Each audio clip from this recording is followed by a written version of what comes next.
When you're a college student, it can be hard to figure out how to introduce yourself in an interview. What does an employer really want to know about you? I'm Jen, and I'm a career coach and a job search expert at Indeed with over 10 years of experience.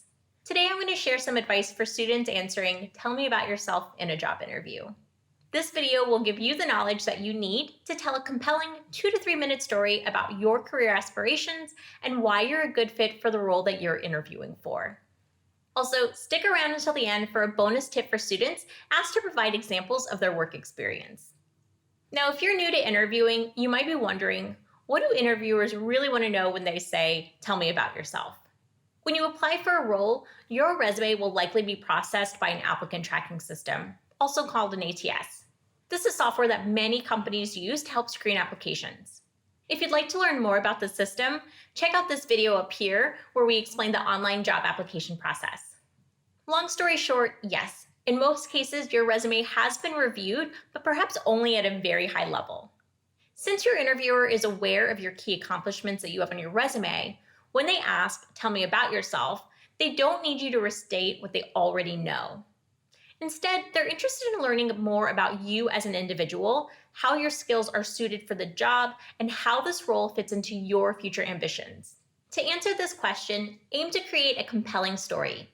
As with writing any story, it's helpful to start by creating an outline.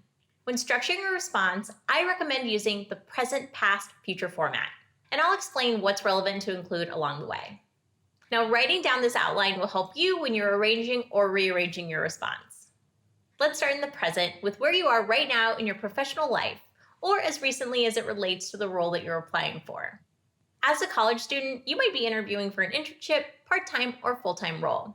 So first, give a high-level view of your current work as a student. Mention your major, relevant classes, projects, or research that you're working on. If you have a job or are currently participating in an internship or work-study program, include your title, responsibilities, and projects that you've worked on if it's relevant to the role you're interviewing for. If this is your first internship or full-time job, mention your anticipated graduation date, any current internships, clubs, organizations, or volunteer work that you're involved in, and try to show the relationship between your interests and the role that you're interviewing for. So for example, if you're interviewing for an internship as an assistant account executive at an ad agency, it would be relevant to mention if you hold a chair in your school's advertising-focused student organization. If you're working part-time in a grocery store, you can withhold this information from your introduction, but you can call on this work experience later in the interview to provide examples of times where you use skills like being customer service-oriented, multitasked, or resolved a conflict. Take the opportunity to highlight a key accomplishment in this section and use the preferred experience or skills highlighted in the job description to guide which accomplishments you talk about. Here's a sample present statement. I'm currently a junior at the state university where I'm the managing editor for the school newspaper. In this role, I've been able to learn skills like attention to detail, multitasking, and communicating with a large team. Now in this example, you might have noticed that I didn't start off by saying my name. It's not necessary to state your name at the beginning of your answer unless you've been asked about its pronunciation. Starting off with "my name is" can sound stiff and mechanical, which you want to try to avoid. Now before we move on to the next section, let us know if you find this content helpful by giving us a like. If you'd like to see more videos like this, or if you're interested in advice for students, be sure to subscribe to our channel. Once you've covered where you are now, start talking about the past, beginning with your motivation for applying for the role. Again, avoid reiterating the information that the recruiter can easily find on your resume, and instead explain the history of your interest in the field. If you're applying for a job that's very different from your major or past experience, this is a good time to explain that shift in interest. Alternatively, it can be just as simple as stating that you're looking for the opportunity to apply the knowledge that you've been learning in school to a real-world environment.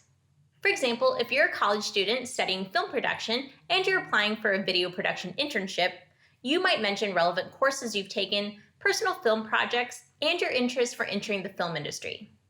This is where employers like to hear a story of how and why you got to where you are right now. Here's a sample past statement. I've been interested in working in the film industry since high school, where I was president of the AV club and would spend summers shooting and producing short films with my friends. When I researched colleges, I knew I wanted to major in a subject I was passionate about, so I enrolled in the film studies program at my state university. This is where I started to refine my skills as a video editor. I've taken courses that have taught me practical skills for using film editing software, and even classes on storytelling that have taught me how editing helps to move a story forward. Now let's shift to the future. This is your opportunity to get strategic with your answer and align your personal goals with those of the company. Aim to show that you've researched the company, that you know what their values are and have read their mission statement, and that you're specifically well-positioned to fill this role.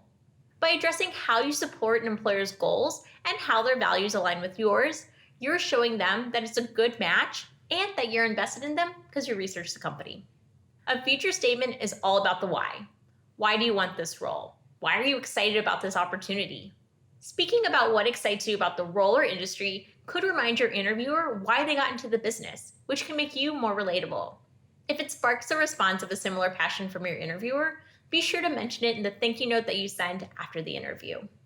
For more information on interviewing best practices, like when and how to send a thank you note, be sure to check out our video on the topic that you can find right here.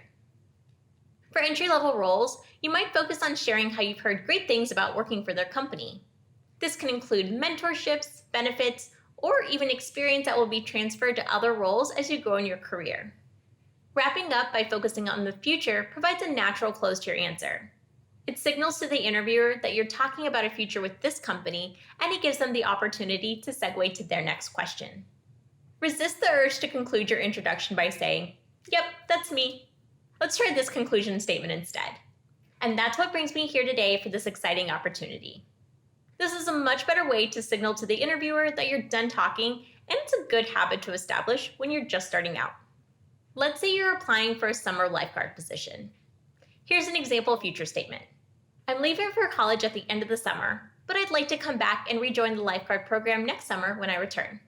I know this position is temporary, but I believe it will give me the skills I need to be a valuable asset to my future employers. In college, I'll be studying early childhood development. I'm looking forward to the opportunity to teach young swimmers and use skills like communication, patience, and empathy, which I will continue to use in the future.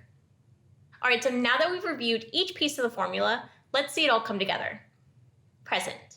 I'm a senior communication major at the State University with an anticipated graduation date of May 2021. I'm currently a publicity intern for a local entertainment PR agency where I execute promotional campaigns for film companies through social media and guerrilla marketing. Past. Over the last 4 years, I've tried to refine my area of interest in advertising and PR.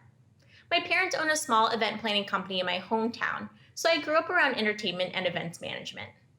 In college, I've participated in graphic design, marketing, and social media internships. Future. Now that I'm graduating, I'm interested in continuing to grow my experience in digital marketing. After reading your job description, I'm excited about the opportunity to dedicate myself to building, planning, and executing digital marketing strategies full-time. I'm ready to leverage and strengthen the skills I've gained in content production, media strategy, and website management to help this company achieve its goals. Now that you know what you're going to say, let's talk about how you want to say it. And I have 4 basic tips here. 1. Project confidence. Interviewing as a college student can be nerve-wracking when you're just starting out, and it makes sense. It's a brand new experience and one of the first steps you take when transitioning from student to professional. But don't worry, even advanced professionals can get nervous interviewing. So project confidence by making eye contact with the people you meet in the interview.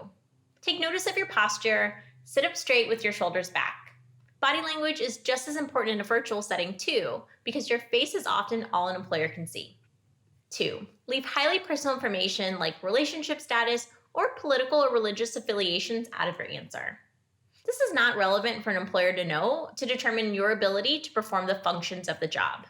However, information like your anticipated graduation date or school schedule is relevant to share as it lets the employer know your availability and your eligibility for full-time or part-time employment. 3. Be concise. This question is likely to come at the beginning of an interview, so it's best to keep your response to 2 to 3 minutes in length. You still want to have more information to share later. So if you're interviewing for the first time, it's totally fine to keep it on the shorter side. Practice answering this question with a timer or with a friend to ensure that you're being concise. 4. Smile and make eye contact. If you're in a video interview, try to remember to look directly into the camera. This can take some getting used to, but it does communicate that you're engaged and care about what the interviewer has to say. So, what about if you're interviewing on the phone? You should still smile. Smiling while talking communicates excitement for the role, even when your face is invisible. And now for a bonus tip that I share with all of my students. Relevant experience is not limited to paid experience. Many of the students that I've worked with struggled when asked for examples of work experience. And it's because a common misconception is that an interviewer is only interested in hearing about paid, full-time professional experience. But this really isn't the case. In an interview, use work examples from any jobs you had, paid or unpaid. You can also share experience that you've gained through clubs or organizations you were in, either for school credit or voluntarily, or even community involvement activities like volunteer work. The value of the experience you choose to highlight is not whether or not you were paid to do the work, it's the skills and the experience they demonstrate. Choose examples that show customer service, leadership, and teamwork experience. Even experience babysitting siblings can be relevant depending on the role you're applying for. It can demonstrate desirable skills and character traits like responsibility, leadership, and reliability. If you're applying for a job that's quite different from your history or your academic focus, lean on the skills you've learned and explain why they're applicable to this new field. So to quickly recap, my top tips for students answering "Tell me about yourself" in an interview are: use the present, past, future format. Convey your enthusiasm for the role and share how it will prepare you for your future. Be concise, leave out personal information, and don't forget to smile. And highlight all relevant experience, even if it was unpaid. Now, if you found this helpful, please hit the like button down below, subscribe to our channel right here, and for more tips on interviewing, I recommend checking out this playlist or by watching our video on how to improve communication in the workplace, which you can find right here. I hope that you found this information helpful and that you're able to apply it to your next interview prep.